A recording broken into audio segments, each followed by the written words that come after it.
دیکھیں آپ نے کسی شعبے کو چھوڑنا نہیں ہے. آپ نے دیکھیں کچھ شعبے تو ایسے ہیں جو اللہ کی نظر میں پسندیدہ ہیں ہی نہیں. آپ نے ایکٹر نہیں بننا کسی نے.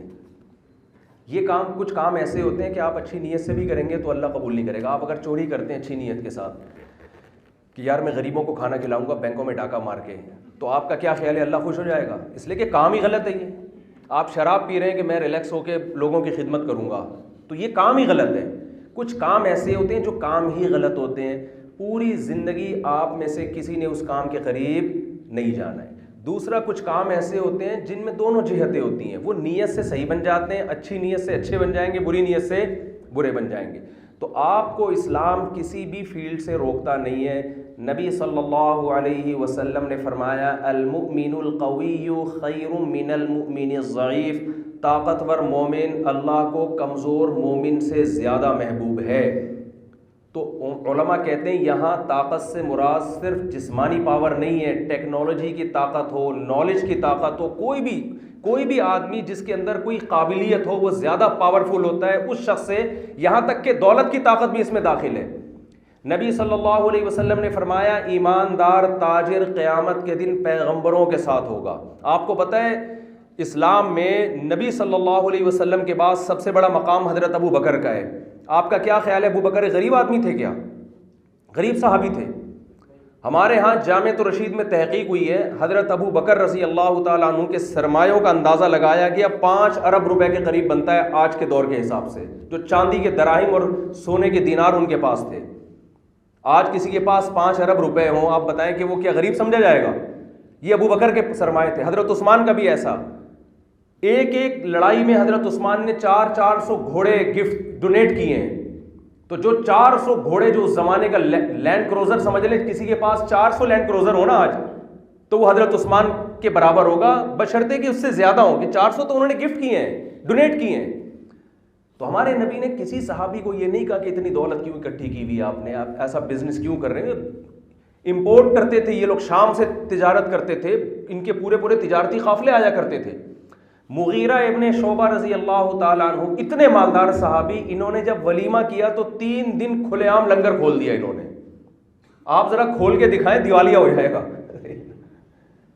یعنی ان کا ولیمہ ایسا نہیں تھا کہ 400 آدمی 500 آدمی, ان کا ولیمہ ایسے تھا کہ بھائی بس بکرے کاٹتے رہو, اونٹ کاٹتے رہو, اور پبلک کو 3 دن کھلی چھوٹ دی. بصرہ میں یا کوفہ میں بہت آبادی تھی وہاں. تو یہ غریب نہیں تھے, ان کو نبی نے کبھی نہیں کہا کہ تم نے اتنا پیسہ کیوں رکھا ہوا ہے. یہاں تک کہ رسول اللہ صلی اللہ علیہ وسلم نے ایک صحابی کے لباس دیکھا جو پھٹے پرانے کپڑے پہنے ہوئے تھے, بال بکھرے ہوئے. آپ نے فرمایا کہ اللہ نے تمہیں دولت نہیں دی؟ انہوں نے کہا ہاں دی ہے. فرمایا ان اللہ یحب ان یرا اثر نعمته علی عبده. اللہ چاہتے ہیں جب کسی کے پاس دولت ہو تو اس کے لباس اور پوشاک سے وہ دولت جھلکنی چاہیے, اس کا لائف اسٹائل دولت مندوں جیسا ہی ہونا چاہیے. اس پہ اشکالات ہوتے ہیں ہمارے نبی کا پھر لائف ایسا کیوں تھا, اسٹائل ایسا کیوں, طرز زندگی ایسا کیوں تھا, وہ ایک الگ بحث ہے, وہ میں سوال جواب دینا شروع کروں گا تو بات لمبی ہو جائے گی. تو دیکھیں اللہ آپ کو کسی چیز سے نہیں روکتے, بلکہ نبی نے فرمایا کہ طاقتور اللہ کو کمزور سے زیادہ محبوب. آپ صلی اللہ علیہ وسلم نے دوسری قوموں کی زبانیں سیکھنے کا حکم دیا. حضرت حذیفہ ابن یمان کہتے ہیں مجھے نبی نے حکم دیا یہودیوں کی عبرانی زبان سیکھوں. 15 دن کے اندر کہتے ہیں مجھے یہودیوں کی عبرانی زبان میں نے محنت کر کے سیکھ لی تھی. ان صحابہ کی ذہانت کا, قابلیت کا آپ اندازہ لگائیں, کسی غیر کی زبان کو اتنی جلدی سیکھنا آسان نہیں ہوتا. آپ صلی اللہ علیہ وسلم نے غزوہ بدر میں قیدیوں کو رہا اس شرط کے ساتھ کیا کہ جو ہمارے ہاں جو لکھنا پڑھنا نہیں جانتے ان کو آپ لکھنا پڑھنا سکھاؤ گے. تو آپ جس فیلڈ سے لگے ہوئے ہیں, جس فیلڈ میں آپ ہیں, وہ بہت ہی مقدس فیلڈ ہے, کیونکہ اس میں علم حاصل ہو رہا ہے. آپ نے اپنی نیت کو درست اگر کر لیا کہ ہم اس علم کو حاصل کر رہے ہیں انسانیت کی, اپنے ملک کی, اپنے قوم کی خدمت کے لیے, پیسہ آپ کو ملے گا انشاءاللہ, لیکن ہدف اس کو نہیں بنانا آپ نے, تو یہ آپ کی محنت بہت بڑی عبادت بن جائے گی.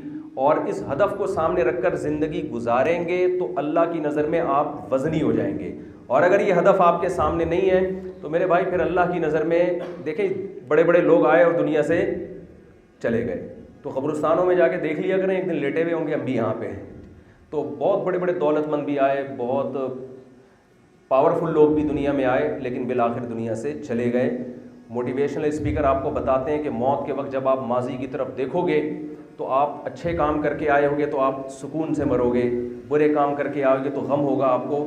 میں ایسے اسپیکر سے کہتا ہوں کہ جب مر ہی رہا ہے تو اچھے کریں یا برا کریں, جب مر کے مٹی ہو رہے ہیں تو کیا کرنا ہے بھائی, پیچھے دیکھنا, دیکھ کے کہ اچھا کیا کہ برا کیا. بلکہ جو برا کر کے آیا وہ شاید زیادہ خوش ہو گیا, یار چلو ان 4 دن کی زندگی تھی, ہم نے انجوائے کر لیا لائف کو. تو یہ موٹیویشن جو لوگ مذہب کو نہیں مانتے ان کے پاس موٹیویشن نہیں ہے. مذہب آپ کو بتاتا ہے کہ آپ اچھا کرو گے تو اس کا آپ کی مستقبل کی زندگی پہ اثر پڑے گا, برا کرو گے تو آپ کا فیوچر جو موت کے بعد ہے وہ آپ کا تباہ و برباد ہو جائے گا.